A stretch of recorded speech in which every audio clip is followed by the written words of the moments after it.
Hello, welcome back to Ignopulse Kannada. ಇಂದಿನ ವಿಡಿಯೋದಲ್ಲಿ ಪರೀಕ್ಷೆಗಳ ಬಗ್ಗೆ ಒಂದು ಮುಖ್ಯವಾದ ವಿಷಯವನ್ನು ಮಾತನಾಡೋಣ.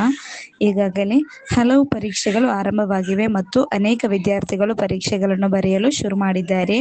ಪರೀಕ್ಷೆಗಳನ್ನು ಬರೆದ ನಂತರ ಬಹುತೇಕ ವಿದ್ಯಾರ್ಥಿಗಳಿಗೆ ಒಂದು ವಿಷಯ ಸ್ಪಷ್ಟವಾಗಿ ಅರ್ಥವಾಗಿರುತ್ತದೆ. ಅದೇನೆಂದರೆ ಪ್ರೀವಿಯಸ್ ಇಯರ್ ಕ್ವೆಶ್ಚನ್ ಪೇಪರ್ಸ್ ನೋಡುವುದು ಎಷ್ಟು ಮುಖ್ಯ ಎಂಬುದು. ಕೆಲವರು 2 ತಿಂಗಳು ಮುಂಚೆಯೇ ಓದನ್ನು ಆರಂಭಿಸಿರುತ್ತಾರೆ, ಕೆಲವರು 1 ತಿಂಗಳು ಮುಂಚೆ ಆರಂಭಿಸುತ್ತಾರೆ, ಇನ್ನು ಕೆಲವರು ಪರೀಕ್ಷೆಯ ಹಿಂದಿನ ದಿನವೇ ಓದನ್ನು ಆರಂಭಿಸುವವರು ಇರುತ್ತಾರೆ.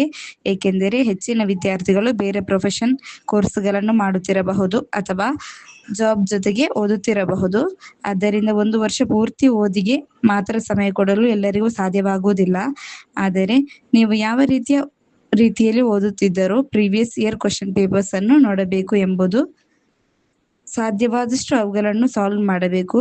ಇದು ಪರೀಕ್ಷಾ ತಯಾರಿಯಲ್ಲಿ ಅತ್ಯಂತ ಮುಖ್ಯವಾದ ಭಾಗವಾಗಿದೆ.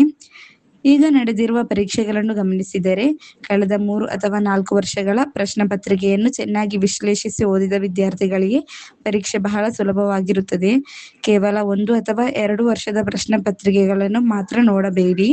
ಸಾಧ್ಯವಾದಷ್ಟು 3 ಅಥವಾ 4 ವರ್ಷಗಳ ಪ್ರಶ್ನೆ ಪತ್ರಿಕೆಗಳನ್ನು ಗಮನಿಸಿ. ಅದರಲ್ಲಿ ಯಾವ ಪ್ರಶ್ನೆಗಳು ಪದೇ ಪದೇ ಬರುತ್ತಿವೆ ಎಂಬುದನ್ನು ಅರ್ಥ ಮಾಡಿಕೊಂಡು ತಯಾರಿ ಮಾಡಿ. ಹೀಗೆ ಮಾಡಿದರೆ ಉತ್ತಮ ಅಂಕಗಳನ್ನು ಪಡೆಯುವುದು ಸಾಧ್ಯ. ಆದ್ದರಿಂದ ಪರೀಕ್ಷೆಯ ಸಮಯದಲ್ಲಿ ಪ್ರೀವಿಯಸ್ ಇಯರ್ ಕ್ವೆಶ್ಚನ್ ಪೇಪರ್ಸ್ ನೋಡುವುದು ಮತ್ತು ಅವುಗಳನ್ನು ಅಭ್ಯಾಸ ಮಾಡುವುದು ತುಂಬಾ ಮುಖ್ಯವಾಗಿದೆ. ನಿಮಗೆ ಪ್ರೀವಿಯಸ್ ಇಯರ್ ಕ್ವೆಶ್ಚನ್ ಪೇಪರ್ಸ್ ಬೇಕಿದ್ದರೆ ನಮ್ಮನ್ನು ಸಂಪರ್ಕಿಸಬಹುದು. ನಾವು ಅವುಗಳನ್ನು ಸಂಗ್ರಹಿಸಿ ವಿದ್ಯಾರ್ಥಿಗಳಿಗೆ ಸಹಾಯ ಮಾಡುತ್ತಿದ್ದೇವೆ. ನಿಮ್ಮ ಪರೀಕ್ಷಾ ತಯಾರಿಯನ್ನು ಚೆನ್ನಾಗಿ ಮುಂದುವರಿಸಿ. ಎಲ್ಲರೂ ಉತ್ತಮ ಅಂಕಗಳನ್ನು ಪಡೆಯಿರಿ ಮತ್ತು ನಿಮ್ಮ ಮಟ್ಟಿಗೆ ಅತ್ಯುತ್ತಮ ಪ್ರಯತ್ನವನ್ನು ಮಾಡಿ.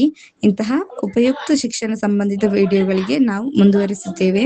ಧನ್ಯವಾದಗಳು. ಮುಂದಿನ ವಿಡಿಯೋದಲ್ಲಿ ಮತ್ತೆ ಭೇಟಿಯಾಗೋಣ. Till there take care and bye bye.